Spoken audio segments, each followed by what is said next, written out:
9 सितंबर 2024 की शाम तकरीबन 7 बजे सोनू को उसकी प्रेमिका का फोन आया। प्रेमिका ने सोनू को कॉल पर कहा कि वह उससे एक सुनसान जगह मिलना चाहती है। सोनू बिना देरी किए बताए गए स्थान पर पहुंच गया। कहा जाता है कि इसके बाद ये दोनों लोग एक ईख के खेत में गए और फिर वो हुआ जिसने पूरा मुरादाबाद शहर हिलाकर रख दिया। नमस्कार, आदाब दोस्तों, मैं आपका साजिद सैफी हूं और आप हमारी खास पेशकश बेपर्दा देख रहे हैं।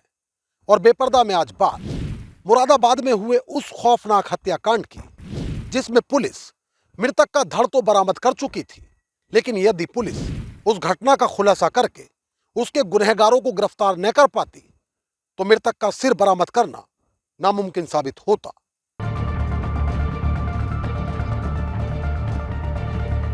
तारीख 11 सितंबर 2024, वक्त सुबह तकरीबन 10 बजे। स्थान थाना बिलारी, मुरादाबाद, यूपी।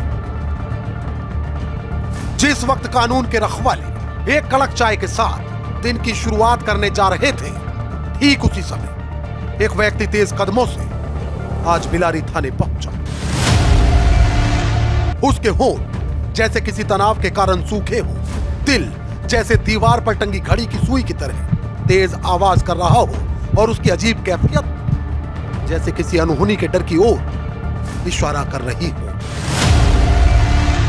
पुलिस के पास मदद की गुहार लेकर पहुंचने वाले शख्स का नाम साबिर है, जो कि क्षेत्र के ही गांव सहसपुर का निवासी है और वह फिलवक्त इसलिए शदीद परेशान है क्योंकि उसका नौजवान बेटा बीते 2 दिनों से संदिग्ध परिस्थितियों में घर से लापता है।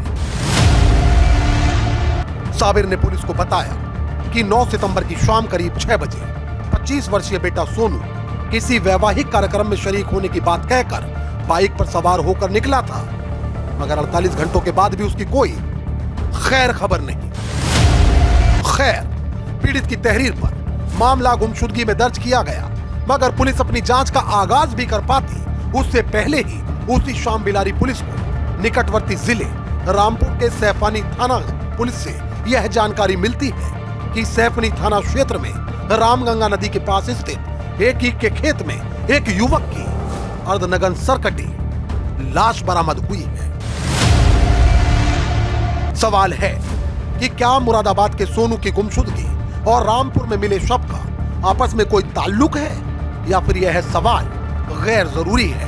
खैर, कहानी के इस पहलू पर हम तुरंत वापस लौटते हैं, मगर उससे पहले एक बार सोनू की पारिवारिक पृष्ठभूमि पर नजर डाल लेते हैं। सोनू के परिवार में सोनू के अलावा पिता साबिर और मां अनीसा हैं, जबकि सोनू का एक छोटा भाई और छोटी बहन है।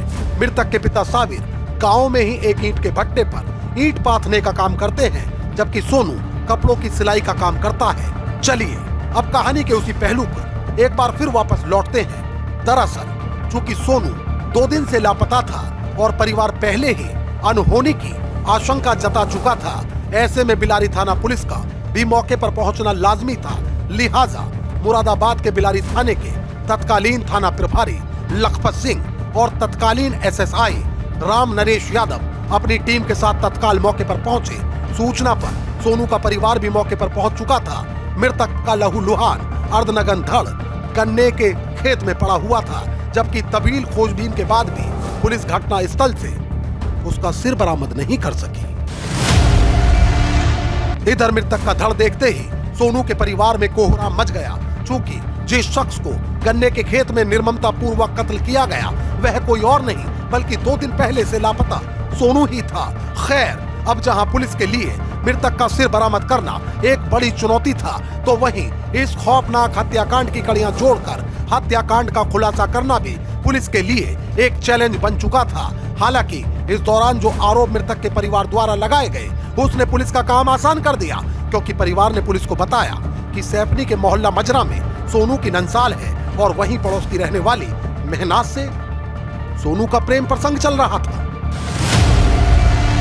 चूंकि घटना स्थल सैफनी थाना क्षेत्र था, लिहाजा सैफनी पुलिस द्वारा ही पंचनामा की कार्रवाई की गई, जबकि रामपुर में ही मृतक का पोस्टमार्टम भी कराया गया। वहीं बिलारी में दर्ज गुमशुदगी का मामला अब हत्या की धाराओं में तरमीम किया गया, जबकि घटना के खुलासे के लिए कई टीमों को लगाकर मुख्तलिफ दिशाओं में जांच को आगे बढ़ाया गया। एक तरफ जहां बिलारी और सैफनी पुलिस की संयुक्त टीमें चारों दिशाओं में सोनू के सिर की तलाश कर रही थी, तो वहीं पुलिस की एक टीम महनाज और उसके भाई को हिरासत में लेकर उनसे भी पूछताछ कर रही थी।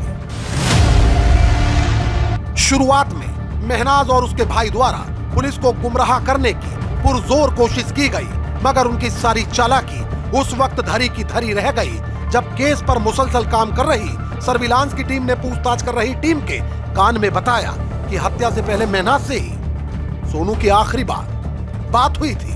और फिर जब पुलिस ने इनसे सख्ती से पूछताछ की तो एक ऐसे गुनाह से पर्दा उठा जिसे सुनकर पुलिस के बड़े बड़े अधिकारी हैरान रह गए। कहा जाता है कि इस घटना में मृतक के परिजनों ने दावा किया कि आईआईटी की छात्रा महनाज और मृतक सोनू के बीच प्रेम प्रसंग था। हालांकि मीडिया रिपोर्ट्स के अनुसार महनाज ने पुलिस पूछताछ में बताया कि सोनू ने उसकी कुछ तस्वीरें निकाली थी, जिनके आधार पर सोनू उसे ब्लैकमेल करता था और उसे आए दिन मिलने का दबाव भी डालता था। पुलिस के मुताबिक महनाज ने ये बात अपने भाई सद्दाम को बताई और उसने इस घटना में अपने एक दोस्त को हमराज बनाया। इन तीनों लोगों ने मिलकर न केवल एक खूनी इबारत लिखी, बल्कि 9 सितंबर 2024 को इन तीनों ने मिलकर उसे बखूबी अंजाम भी दे दिया। दरअसल कातिलों ने जिस सफाई से इस वारदात को अंजाम दिया वह किसी फिल्म की कहानी से कम नहीं था, मगर उससे पहले समझते हैं कि असल में यह वारदात क्यों कर की गई। मीडिया रिपोर्ट्स के अनुसार हत्या आरोपी महनाज और मृतक सोनू के बीच दोस्ती हो गई थी। कहा जाता है कि इस दौरान दोनों की मुलाकातें होने लगी और उसी दौरान सोनू ने महनाज की कुछ आपत्तिजनक तस्वीरें ले ली। महनाज अब सोनू से पीछा छुड़ाना चाहती थी, जबकि कहा जाता है कि सोनू अब उन तस्वीरों को लेकर उसे ब्लैकमेल कर रहा था। इतना ही नहीं, अमर उजाला ने अपनी एक रिपोर्ट में दावा किया कि घटना से 4 रोज पहले सोनू ने ननिहाल आकर अपने रिश्तेदारों को भी उन तस्वीरों को दिखाते हुए दावा किया कि वह महनाज से ही शादी करेगा।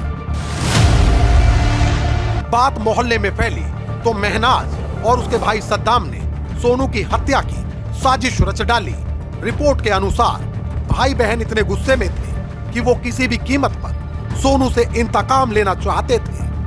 उन्होंने 2 दिन तक इस हत्या के लिए एक फुल प्लानिंग की और तीसरे दिन महनाज ने सोनू को कॉल कर जंगल में बुलाने का प्रयास किया, लेकिन उस वक्त यह अपने इरादों में सफल नहीं हो सके। वहीं चौथे दिन जब महनाज के बुलाने पर सोनू मिलने के लिए सैफनी क्षेत्र स्थित गन्ने के खेत में आ गया तो वहां पहले से मौजूद सद्दाम और उसके दोस्त रिजवान ने सोनू को पकड़ लिया। खबर के मुताबिक रिजवान ने सोनू के हाथ पकड़े और महनाज ने पैर। इस दौरान रस्सी से उसके हाथ पैर बांध दिए गए, जबकि सद्दाम ने चाकू से सोनू का सिर धड़ से अलग कर दिया। कत्ल की वारदात हो चुकी थी और अब बारी गुनाह पर पर्दा डालने की थी, लिहाजा तीनों गुनहगारों ने मौके पर कोई सबूत बाकी छूटने की गुंजाइश ही नहीं छोड़ी।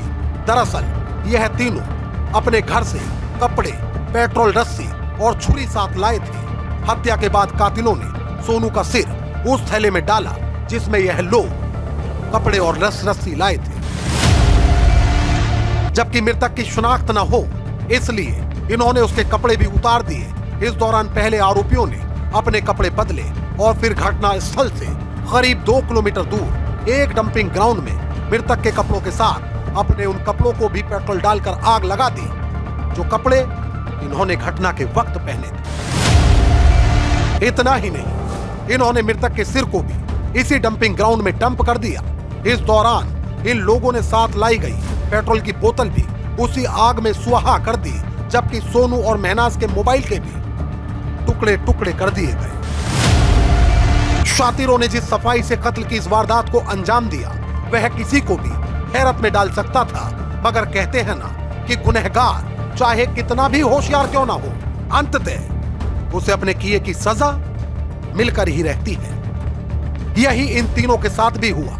चूंकि पुलिस ने इन्हें गिरफ्तार कर इनके चेहरों को बेपर्दा कर दिया। दोस्तों, यह कहानी हमें सबक भी देती है। चूंकि यदि मृतक सोनू सच में महनाज को परेशान कर रहा था तो वह उससे बचने के लिए कानून का सहारा ले सकती थी और इस तरह 3 परिवारों को बर्बाद होने से बचाया जा सकता था। दोस्तों, आज की यह सच्ची घटना यूपी के मुरादाबाद जिले से है। इस खबर को लेकर आपकी क्या राय है वह आप हमें कमेंट करके जरूर बताएं। और यदि आप हमारी कहानी पसंद करते हैं तो हमें सपोर्ट करिए। हमारे वीडियो के लिंक को अपने दोस्तों और रिश्तेदारों में भी शेयर कर दीजिए। मोहित भाटी के साथ अमजद राना, क्राइम स्टोरीज अड्डा।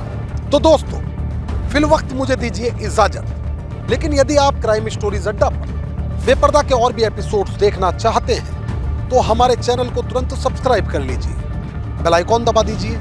इस रिपोर्ट को लेकर आपकी क्या राय है वह आप हमें कमेंट करके जरूर बताएं। और यदि आप चाहते हैं कि हमारे चैनल पर क्राइम की कहानियों का सिलसिला आगे भी मुसलसल बादस्तूर जारी रहे तो हमें सपोर्ट करिए। हमारे वीडियोस के लिंक को ज्यादा से ज्यादा लाइक और शेयर करिए। एक और नई कहानी के साथ हमारी आपसे फिर होगी मुलाकात और क्राइम स्टोरीज अड्डा पर फिर एक नया चेहरा होगा बेपर्दा। तब तक के लिए आदाब, नमस्कार, जय हिंद।